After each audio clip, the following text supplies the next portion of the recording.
अगर मैं आपसे कहूं कि भारतीय शैली में बनी ये शानदार इमारत भारत में नहीं बल्कि इंग्लैंड में है, तो क्या आप मेरी बात पर यकीन करेंगे?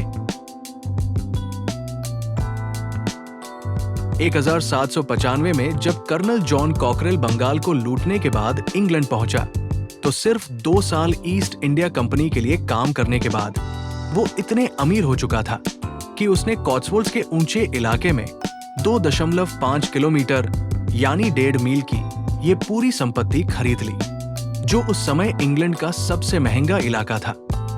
वो भारतीय वास्तुकला से इतने प्रेरित था कि एक ऐसा घर बनाना चाहता था जिसमें भारतीय महलों की भव्यता झलकती हो। लेकिन किस्मत ने कुछ और ही तय कर रखा था। उसका सपना पूरा होने से पहले ही 1798 में उसकी मृत्यु हो गई। हालांकि उसके भाई सैमुअल कॉकरेल ने इस प्रोजेक्ट को अपने हाथ में ले लिया। सैमुअल ने इस शानदार घर को ऐसी शैली में डिजाइन किया जिसमें 3 अनूठी भारतीय वास्तुकला परंपराओं मुगल, राजस्थानी और दक्षिण भारतीय का मिश्रण है। डिजाइन को ध्यान से देखें। भव्य गुंबद और मेहराब प्रतिष्ठित ताजमहल से प्रेरित है, जो मुगल वास्तुकला की भव्यता को दर्शाते हैं। लेकिन संरचना के निचले हिस्से राजसी, राजपूती और राजस्थानी शैलियों से प्रेरणा लेते हैं, जो राजस्थान के किलों और महलों की याद दिलाते हैं।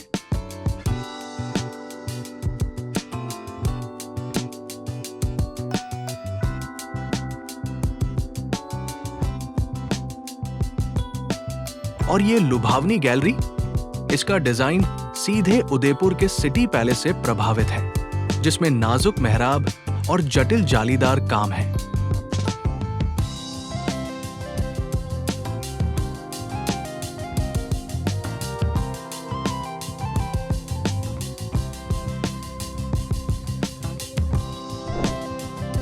इससे भी अधिक आकर्षक सुंदर पुल है, जो भारत के दक्कन क्षेत्र से आयातित स्तंभों पर सुंदर ढंग से खड़ा है, जो दक्षिण भारतीय वास्तुकला की बारीकियों को दर्शाता है।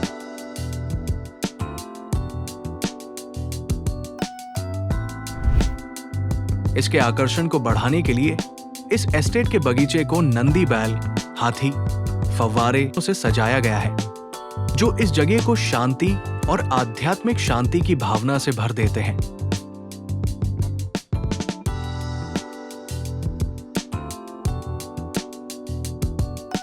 इस चाय घर पर एक नजर डालें, जिसमें दक्षिण भारत के स्तंभ, मुगल शैली की मीनारें और खिड़कियों में राजस्थानी झरोखे हैं, जो वास्तुकला की गोथिक शैली के साथ मिश्रित है।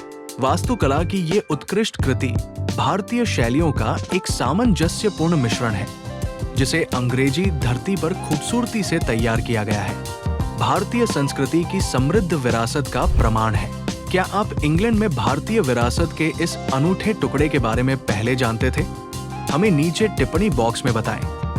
और दुनिया भर से ऐसी और कहानियों के लिए चैनल को लाइक, शेयर और सब्सक्राइब करना न भूलें। जल्द ही एक और कहानी के साथ मिलते हैं। तब तक के लिए धन्यवाद। अलविदा।